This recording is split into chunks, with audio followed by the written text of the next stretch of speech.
everyone. I'm Stephanie Polansky, the Director of Education for SexyHair. We're here live at Orlando Premiere. We're really excited to speak with you today about Men Mean Business and how you can grow your business in your salon. With me today is Kelly Bileddo. Hi, how are we?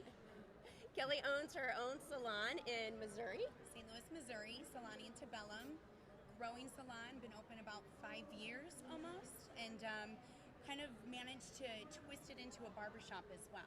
Awesome. Yeah. So we also have with us Rod Sickler, and Rod owns 3 very successful salons, but one of your salons is also a barbershop. Yeah, that's right, Stephanie. It's we call it a new school barbershop. So it's where we take a lot of the things that have been great over the years classically and then put a new school twist on it. Excellent. So I'm really excited to have both of these artists here with us to share with you ways that you can grow your business behind the chair. What I'm really seeing now is that men's barbering is becoming huge again, and the styles are becoming very tapered and very close cut. So the days when the guy came in and said, my hairdresser uses a number 2 are over, right? Yes. So what's the new trends right now? Fading. Fading. Absolutely. Fading down. I love fading down to skin.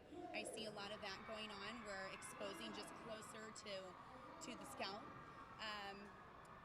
Don't you agree, Ron? Yeah, you know what's interesting for me is that I've been doing hair over 38 years now. I actually am a licensed barber and licensed cosmetologist both. I went to barber school first, and in 38 years I've never seen the classic looks or clipper cutting more important than they are right now.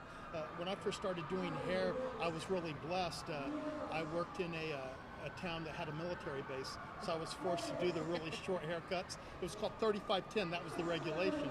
And luckily for me at the time, I hated it, I thought, but if it wouldn't have been for that, I wouldn't have gotten proficient at it. And now, over the years, what's happened is that barbering's more important now than I think it's ever been. However, it's kind of becoming a dying art. That's why I think you see so many people here looking at the different education that's out there coming up on the floor. There's more barbering than I've ever seen in all my years in the beauty industry. I know Kelly and I, we've been doing a class this weekend on men's cutting and business because I think people really are hungry for what's happening. And what's really cool, this is stuff that I know I've been doing 38 years, but it's, like I say, it's more fashion forward now than it's ever been. And Absolutely. Kelly, like you say, you know, since I'm a lot older than you, Kelly, we call it tapering the hair. You call it fading, and you know, I think that's kind of, people get triggered. What's the difference between tapering and fading? Pretty much your age. Yeah. Yeah. Don't you agree? Like men's grooming is what's really kicking right now. You see lots of beards, mustaches. Love the handlebar mustaches all over this floor this weekend. Yes. It's crazy. But and you know, utilizing that to our advantage behind the chair. You know, growing business from that, selling product to help with that. It's great. It's great money. Yeah, it's cool because, you know, one thing that we know as salon owners, Stephanie, and the thing SexyHair has been great at as a company, being a top 10 brand now, you know, here in North America, is that, you know, how important retail is, and it's real exciting too, especially with our style SexyHair, you know, for the guys, is that guys will buy product now. They're hungry for it, but, you know, I think it's important for us as the stylists behind the chair to educate them. And there's always 3 words I have for guys that really helps them understand how to use a product. It's called forward, back, forward, because usually, you know, it's like taking the product, showing them to put it through their hands, to put the product in forward, to bring it back, and then to start piecing it forward. And Kelly, you made something, a really important observation today in our class with one of our models, that even though his hair was faded down to almost 0, you still put the product in that. Talk about that, because I thought that was great. Well, thank you, Rod. No, and we did the forward, back, forward, but I think a lot of times what we forget is that the hair's all over. And in order to evenly distribute, you have to make sure you comb it through the sides and the back to balance the product. Otherwise, a guy can have an opinion that, you know, the product is too shiny. That's because it's only on the top of your head. So let's make sure to put it through and through from top to bottom. It's really important. Yeah, and I think it's important now as hairdressers, you know, retailing's for salon owners, it's called survival. I mean, you know, Absolutely. we make such little, and I think people don't understand that so many salons in America, most salons, unfortunately, are not profitable. Right. The best part of your bottom line is retail. Yeah. And I think as hairdressers, we go to school not thinking about, you know, we want to be salespeople, or, you know, I want to be this hardcore salesperson, but, you know, we have such advantage because we can touch our clients. They're sitting with us right there. And I think the biggest thing for us is, don't be a hardcore salesperson, but we need to retail, and you do it through education. You know? 100%. And I think that's really important, is understanding the products ourselves. Yes. And how to speak to the male clientele, because it's completely different than speaking to a woman. It is. Yeah. And I know, Kelly, I've seen you talk to the males on stage and explain how to use product, and all they say is, okay. Okay, yeah. Yeah, so what is it, like, what do you say to a client to get them to want to use products? Well, I just tell them what to do. I mean, you know this, we talked about this earlier, and no offense, gentlemen, but you just need a little direction. Yeah, no, we're used to having women tell us what to do I know. from, you know, the time we're a child with our mother Exactly. giving us direct, because we don't know, you know, guys really don't know. No. I hate to say this, but I think you look at the hairdressing community, it's, you know, it's female dominated, and I think hair just comes more naturally. As little girls, you know, you get and you play with makeup, you play with your hair, so guys, you know, it's not something, but, you know, it's also not cool anymore to not be groomed, you know. Yeah. Right. Even with the beards, it's so cool. You see guys with bigger beards, but like their hair is like starts at nothing, and the beard fades out, the hair fades up, and that's a way to retail really with clients, is just educate them, say, this is the product I'm using on your hair, and this is why. Yeah. And then if you ask them to buy, there's great success rate. I think you know there's, that, Kelly. there's many different relationships as we have with our clients as hairdressers. You know, with women, it's a very emotional bond. You know, they know about your kids, they know about your family, your boyfriends, your breakups. Men, they don't care. They just want to know. They want to know exactly what your opinion is professionally. Yeah. They want to know what to do, how to do it, And read their newspaper. And read their newspaper. Yeah. You know, and I have good bonds with my males. You know, it's a good conversation, but a lot of it is business talk. Yeah. We're doing a tour right now called the Experience Tour, and traveling around. And one thing that someone told me when we were in Phoenix, Arizona, a guy, he wasn't a hairdresser, he was in the sound tech, and he came up to me and he's like, "You're absolutely right." He's like, "I just want to be told what to do." Yeah. And it's what it comes down to that. it. So it was an 100%. honor. It was really cool to hear him say that, someone outside of our industry, but that's what I see behind the chair. Yeah. You know, Stephanie, something I find interesting about Kelly is she did it the other way. I went to barber school first, and then after about 10 years, I realized I needed, because I didn't learn how to color hair and do perms and that, I realized I needed to go to cosmetology school to get that, and I'm so thankful. Kelly was the other way around. She went to cosmetology school first, and I applaud you, Kelly, that you had a vision for what's happening right now, because, and it's worked really well for you, that she saw such a strong need to go back and really master her male cutting. She's fantastic with a set of clippers now. Yeah. Thank you. That's pretty cool and pretty sexy, Kelly.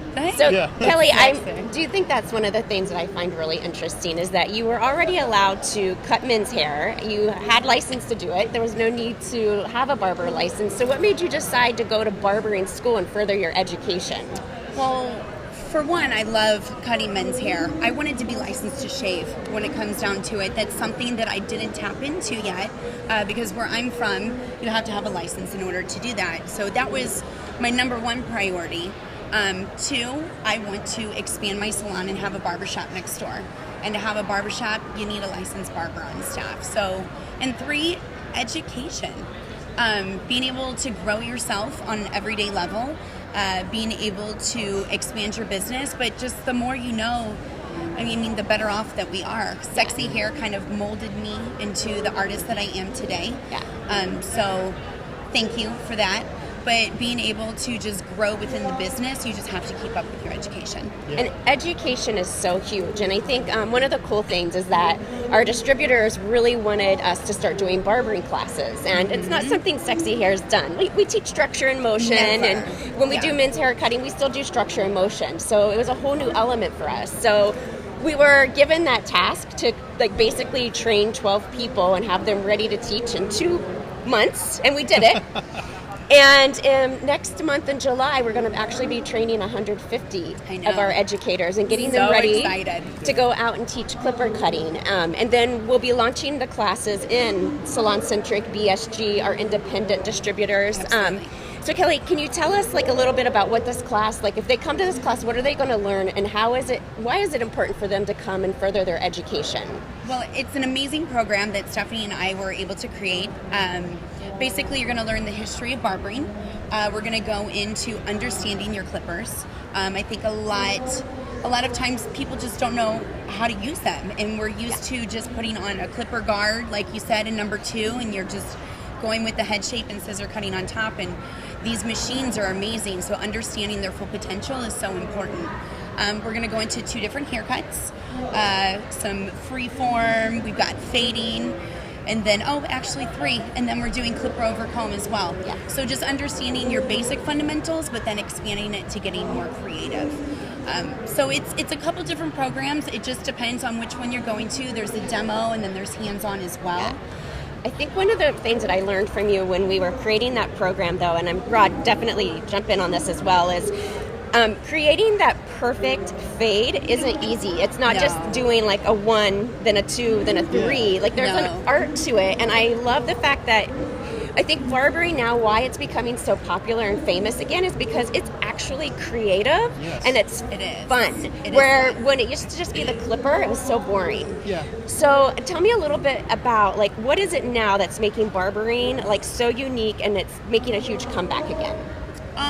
Well, I mean, obviously, for me personally, I get super excited whenever I get my blades out and I'm switching it out. It's a challenge. Hair cutting in general, I mean, it's once you have been doing it for so long, it gets easy, you get rhythmic. When it comes to fading and using my clippers, trying to blend the lines and creating either connected, disconnected, that's just what excites me behind the chair. So I feel like that the gentlemen that are out there right now are seeing all these different looks, and it gives them something special and specific because everyone has a different shape of their head. Yeah. And so it's not like everyone else is going to be wearing the same haircut because it's designed specifically for them, and that's what makes the clippering just amazing. Yeah. Love that. And for me, I think, there's less margin for error. It's right there. There can be some error. Yeah. I believe so. I mean, not only does it take your creative side, but it's also extremely technical and mathematics, understanding. And, so many times I think when we're doing maybe a female's hair, maybe more with a bob, but, with, say, long layer haircuts and things, it needs to be on. But it's like with this, it's got to be exact. And then the fact that the head is round, you really I think we always need to be aware that the head's round when we're cutting any haircut. But when you're like at 0, with that's scary. Really important. It's a challenge. And Stephanie, I think that's great. A great thing that I've not told you this, and I've always wanted to. Now I have an opportunity right here, one-on-one with you, that with all of our friends watching, is that I think it's really great with what you've done. We had a great system cutting called Structure Motion, but you also had the vision to say, you know what, it's more realistic that to take Structure Motion and combine it with classic cutting. Mm-hmm. I remember when we did that, the last couple of years, and some of the younger artists, they were struggling with the classic cutting, and then being able to combine that and then adding in the clippers into it. So I love the fact that you've taken the company out of just Structure Motion, which is an amazing cutting system, but you've made it real, you've taken it to a next level, and you've been very focused with what's happening, and I think you've been a great predictor of what's going to happen fashion-wise. Oh, thank you, congratulations Rod. for that and for your vision. Yeah, thank you. So speaking of vision, you have a successful barbershop, and I'm going to guess that you have to have some kind of a consultation guidelines set in place so that, because you don't make $1 million salon by not having rules and procedures for your staff. So how do you train your staff to do a proper consultation with a male? Yeah, and when you talk about consultation too, I can't stress enough how important that is, because the number one reason why people leave you is not a bad haircut, not the cut you break once in a while on that, right. not because you raise your prices, it's because they don't feel important anymore. Yeah. And getting in that consultation, some things you touched on, Kelly, getting in there, feeling their bone structure, see if there's anything, because you're going to cut the hair right off with that. And, talking with the guy, finding out about his lifestyle. What do you do? How much time do you want to spend on your hair? Do you blow dry your hair? Are you willing to use products? What? And I think an important question too is, what don't you want? Yeah. I think sometimes people forget to say, is there anything that you don't? And that's not just with guys. I think that's with any consultation. It's like finding out, what do you do? Get to know that person, taking that little bit of extra time to do that. Yeah, that's brilliant. We usually, in my salon, we train our staff with 4 basic questions. I have them written out on pieces of paper so you can actually write it down. But what do you like? What do you not like? What do you use? And what do you do? Yeah. It's like the 4 main questions, because then you can just get all kinds of answers, write it down, and repeat it back, because the conclusion is just as important as the consultation. And Kelly, there's something that I loved before we did our class this morning. I was watching a video that you guys that you had on, and you had filmed it, and you're actually putting the product in the guy's hands and having them work it through their hair and doing that. And I think that's good. Anytime you can get people where that they feel, they get to enjoy the fragrance, they feel the product, how it works. You teach them, because guys will do this and do this, I just don't get it. And they work it through, they're working it through, and it's the forward, back, forward sort of thing. And letting them actually, you're educating them at the same time, but also you're giving them the important, touching their senses, which is an important part of being able to retail. And correct. And I know I keep harping on it, but salon owners at home, if you're not retailing, you're probably never going to be profitable. Retail is the one thing that we can actually use to win. And to make money. And to make That's money. how we make money. And to stay open, to survive. Yeah. Because sometimes on service dollars, it's not going to happen. No, retail is definitely key. But I do like that the concept of like putting it in their hands and having them do it, because a lot of times we do it for them and they look amazing, and then like you said, they go home and they just like put it in there, like the product didn't work for me, I don't like it. So this way we're able to coach them and guide them on how to do it. And I know just for all the viewers out there, if you go to SexyHair.com and go to our education side, we have tons of videos on how to use men's product, men's hair cutting, and like 24/7 education for you available. And it's not even just for you, it's for your guests too. Yes. If they get lost, they can watch a quick tutorial on how to use the product. Well. Stephanie, there's another thing, and it works for both Kelly and I. She has a dual salon, and with my other salons too, that if you get the guys looking really good and groomed and they go home, it makes their wives and girlfriends really happy. And then all of a sudden they start filtering in, to your salons as well. And it's a great way, because the best, you can do all the money, spend all the money you want on marketing, which are advertising, because I say marketing is our business, and everything we do, it's marketing. But really your best form of advertising is the word of mouth and getting your referrals. Customers, and when a guy goes home looking hot and looking good, well, guess what? The ladies take notice to that. Most definitely. Happy wife, happy life. Yeah. Yes. And when your friends see how happy you are as a male, they want to be that happy too. Right. So Kelly, I love when you tell me about, like, you've shared with me like your top 10 tips on men and like what you should focus on. And can you share just a brief synopsis of what those are? And then the viewers at home can see your video on the website to get the full details. So I feel like there's 10 basic things that we really need to examine when it comes down to before we cut a male's head. Your face shape, your head shape, your bone structure, looking at the neckline, at the hairline. All of these have everything to do with how you're going to approach the haircut. Right. Another thing, because you don't want to have any problems aftermath, colics. Like, you don't want them to remember you for the next 3 weeks, so making sure that you know where those are. Growth patterns, because even when you approach with clippers, basically the way that the hair grows, if you're going with the grain, against the grain, so you need to know the way that it's growing, the density of the hair, the texture of the hair, and then of course you can't forget the eyes and the ears. Yeah. The eyes and the ears are the most important. When it's the first thing as a woman that we notice on a guy. Yeah. Like ear hair is like, oh. Yeah, no, absolutely. I can see eyebrow hairs that are overgrown like a mile away. So no matter what, I'm complimentary going to take care of those. And ear hairs, like that's the last thing that I want to look at. Yeah. It's just not cute. Not a lot of second dates for guys with ear hair. Yeah. Well, I have this habit of dating bald men, and so the only thing that I can see hair-wise is their ears and their eyes. So, I mean, it's very important that you clean that up. And if I can offer a tip, because we'll deal with this on cowlicks, you know, one of the things I always ask in my consultation, does a cowlick lay down better when it's, because you never know, when it's first cut or as it grows out? And then that helps you know, do you need to leave maybe that little area disconnected so it lays down? Whereas you never know. That's a great question. Cowlicks are really different. So asking the questions. That's Rod's tip for the day. Yeah. Well, you know, another tip, Rod, that you've shared that I never thought about, and once you shared that now, like my husband doesn't get marks on his neck anymore, is how you go through and in the nape, you cut the nape, etch it in, but then you go back in and you cut the rest of it up so that you don't leave those lines. I thought that was such a huge thing.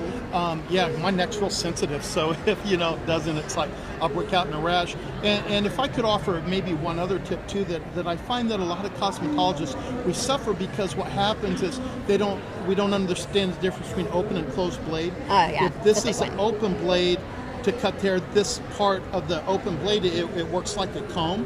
And if you close it, then, the hair comes right off. So if you were to shave the head with this, you leave the hair about 1/8 of an inch long. That takes it right off. And you really, when you're working throughout the hair to do a fade or taper haircut, it's important to keep it open for that, because what happens if you try to use what's called an edger and do that, you're just being too unfair to yourself as a clipper cutter. You're just going to put lines in the hair. So open blade with taper and fading will make all the difference. Perfect. So I know we're getting ready to wrap up. Guys, you've shared so much great information. Is there anything else that you'd like to share? Any last minute tips? I think when it comes down to my biggest tip is, like we said earlier, retail. Don't even worry about selling, because it's not selling. Our job as hairdressers and barbers is to tell them how to take the look home. Yeah. And that's the number one. There's no selling to it. Yes, we are all salesmen, but tell them how to take it home and tell them what they need in order to make it happen. Yeah. So it's very simple. And then we touch base on this in our class. For those here, there's another one today at 5. But also referrals, asking for them, and rebooking your appointments. There's important steps to be successful behind the chair, and the consultation, conclusion. We talk about this: retail, referrals, and rebooking. It's the most important part. Yeah. Perfect. Thank you. And if I could offer a tip, don't be afraid to go after male business, because people are getting their hair cut. And what I find, even as you book your clients now, that guys will purchase retail through us educating them, is that usually I can cut 2 guys' hair in the time that it takes me to do one woman's hair. Yep. So the money is the same or better almost. Yep. And for me, sometimes, I work in a salon where I work, I have like 25 female hairdressers. I just like hanging out with the guys once in a while, talk a little sports, but you know what? That's still talking to them, hanging out with the guys. For me, that's all part of marketing. It's like getting, like, people say, I'm not a salesperson. Well, yes, you are. Yeah. Because just talking like that is all, because this business, I think, comes down to is a couple things. I say this business is not that hard. It's very, very difficult to stay disciplined in the things you have to do, but really, I think the bottom line, it's about getting your clients back through the door. Yeah, absolutely. And that's all part of marketing and bonding with your client. And, it's the behind the chair, wow factor that you have. That's perfect.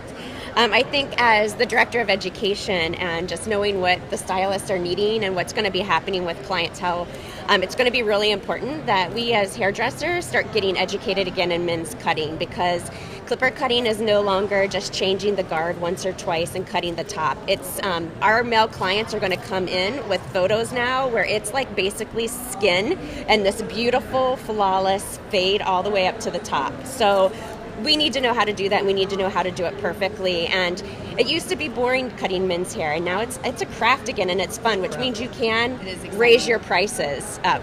So if you're looking for ways to upsell and do those things, I know, Kelly, you do a lot of things like warm towels on their faces. Absolutely. You know, a shampoo is not included in the haircut. That's No. an add-on service. You know, styling add-on service. So maybe if you're trying to get the male clientele in and out, there's one way to do it. But if you're trying to make more money, you just do add-on services with them. So I think our time is up.